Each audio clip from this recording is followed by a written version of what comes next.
Pemirsa, kembali bertemu di podcast TV Show, ngobrol sering tanpa boring, di sini tempatnya.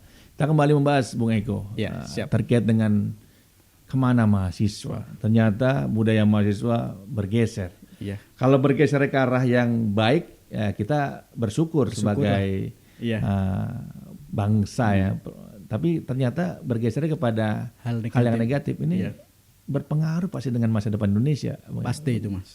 Seperti apa menurut perspektif Bung Eko ini? Nah, kalau berpengaruhnya jelas berpengaruh, Mas. Dalam artian ketika mahasiswa itu dituntut untuk produktif terhadap suatu hal, nyatanya mahasiswa memang produktif di kelas. Tapi ketika kita lihat nyatanya mereka hanya di warkop, cangkruk, main game. Hal itu membuat apa yang seharusnya waktu mereka untuk produktif, untuk berpeluang dalam hal bisnis online seperti itu, mereka akan tidak mendapatkan momentum seperti itu, Mas. Sehingga hal seperti itu mengganggu produktivitas mereka. Tapi yang berprestasi masih ada ya.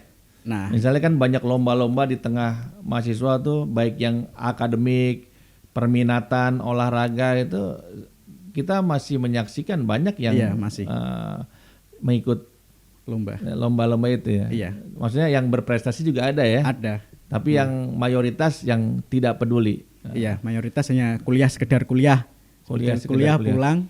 Padahal banyak yang masih dibiayai oleh orang tua ya. Iya, betul. Jadi ini reformasi ini masanya ternyata mahasiswa semakin mengarah kepada apatisme.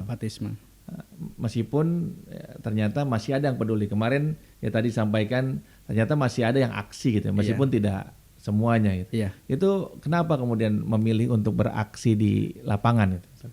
Ini Bung Eko sebagai perwakilan aktivis muda gitu ya, tokoh pergerakan di Perguruan Tinggi Muhammadiyah Indonesia, kenapa kemudian memilih untuk aksi di jalan gitu?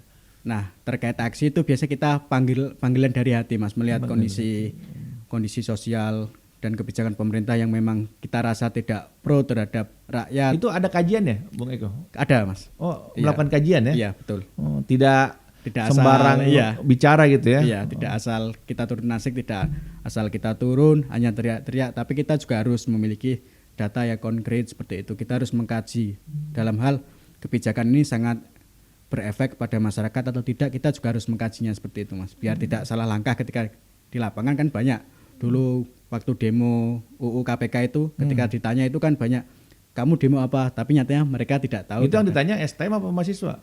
Ada juga mahasiswa juga. Iya, hanya demo. Itu kenapa kok mahasiswa ditanya nggak tahu itu? Faktor apa tuh? Dia aksi apa sekedar buat status nanti dimasukkan ke media sosial?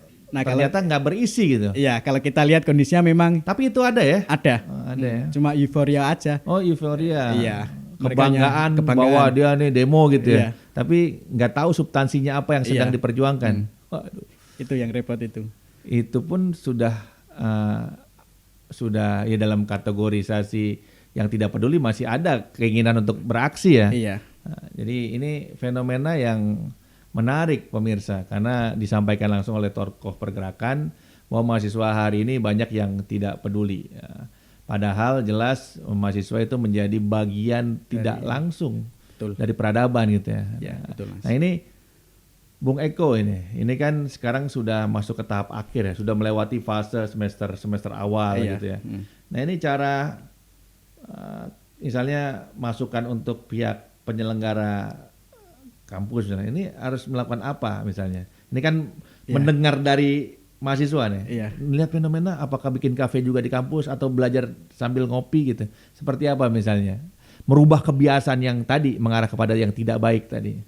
Ya, kalau kita melihat kondisi seperti itu, Mas, sebenarnya peran kampus itu sangat penting dalam hal kampus itu lebih banyak kajian seperti hal diskusi, masalah kebangsaan, masalah pendidikan dan lain-lain. Dalam artian kampus harus memiliki peran dalam untuk berdiskusi secara, kita kan kaum intelektual kalau mahasiswa bilang seperti itu. Kita harus lebih banyak diskusi sehingga melihat program-program menarik di kampus kita balut dengan diskusi, dengan hal-hal yang berbau intelektual terhadap isu-isu terkini. Seharusnya kampus harus memiliki peran itu, Mas. Dalam dibungkus dengan hal semenarik mungkin. Karena kalau di dalam kampus itu kan ada di perguruan tinggi negeri dan swasta, misalnya Tridharma. Iya, Tridharma. Tapi kalau di Muhammadiyah ditambah satu, ada Catur Dharma, kan ada Aika. Itu apakah sudah sampai itu semua pesannya ke mahasiswa? Ternyata kan faktanya mahasiswa lebih banyak yang tadi hedon, nongkrong di kafe, membincangkan yang bukan seputar perkuliahan. Bahkan tadi ketika dosen mengajar malah ditutup videonya dan ya tidur gitu misalnya. Itu bagaimana cara ya pola sekarang sampai ke mahasiswa yang kekinian tadi, yang kebiasaannya mengarah kepada hal yang negatif lah misalnya, kalau bahasa kita bisa sebut negatif ya. Nah, terkait hal itu biasa itu dari dalam diri kita, Mas. Agak susah sebenarnya karena itu kan suatu kebiasaan, Mas. Dalam artian ya kita sudah menyuruh untuk ini tapi nyatanya dorongan dalam dirinya berbeda jauh seperti itu.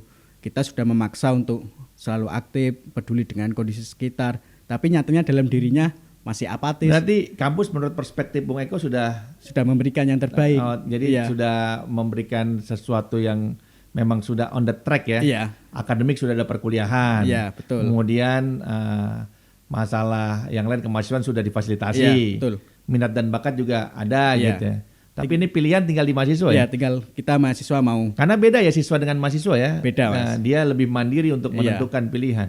Seharusnya mahasiswa harus mampu lah menerapkan apa yang ada dalam dirinya seperti itu. Dalam artian ketika mahasiswa itu jangan seperti siswa lah istilahnya. Siswa itu kan kalau mau apa-apa itu harus disuruh dulu. Ayo nak, kamu kesini baru ngikut. Tetapi ketika mahasiswa itu seharusnya mampu dalam dirinya itu muncul suatu gagasan, ide yang perlu kita salurkan seperti itu. Seharusnya mahasiswa itu lebih berperan, bukan hanya ketika disuruh aja baru berperan, tapi harus memunculkan ide dalam dirinya seperti itu. Iya, ide dan bisa dalam tulisan ya. Iya, betul. Iya, kan juga berjuang tidak hanya di jalan, dalam pemikiran. Kan? Nah, jadi ya ini membuat kita menjadi resah juga. Betul. Melihat fakta bahwa kebiasaannya mengarah kepada kemunduran. Gitu. Iya.